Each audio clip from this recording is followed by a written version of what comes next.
Après un passage remarqué mardi en commission parlementaire. Est-ce que je veux une grève sociale? Qui veut une grève sociale? Personne ne veut ça. La présidente de la FTQ en rajoute. Ça va pas bien avec la CAQ parce que je les trouve dangereux.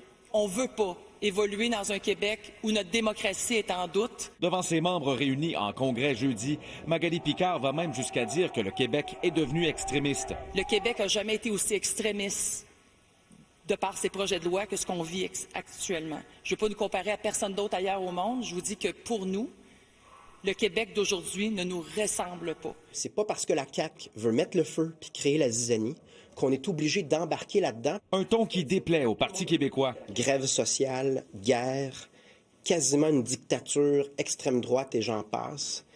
Et on n'est pas d'accord avec cette approche-là. Le chef Paul Saint-Pierre Plamondon a boudé le congrès de la FTQ. Contrairement aux autres chefs de l'opposition, il a refusé de s'y présenter. Remplacé par le député de Jean Talon, le PQ a lancé un message. Il faut les bons mots, le ton juste, des actions fermes mais mesurées. Mettons en commission parlementaire, Madame la Présidente, disons. Éric Duhem, lui, réclame des excuses. Madame Picard a franchi les limites. Si moi ou M. Boulet avions eu des propos aussi ignobles, on aurait probablement mis fin à notre carrière.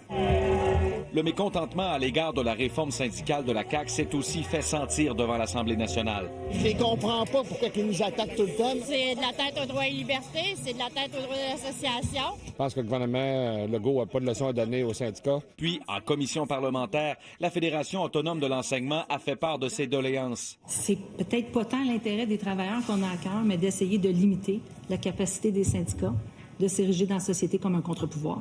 Rappelons que la FAE utilise les cotisations de ses membres pour contester la loi sur la laïcité de l'État.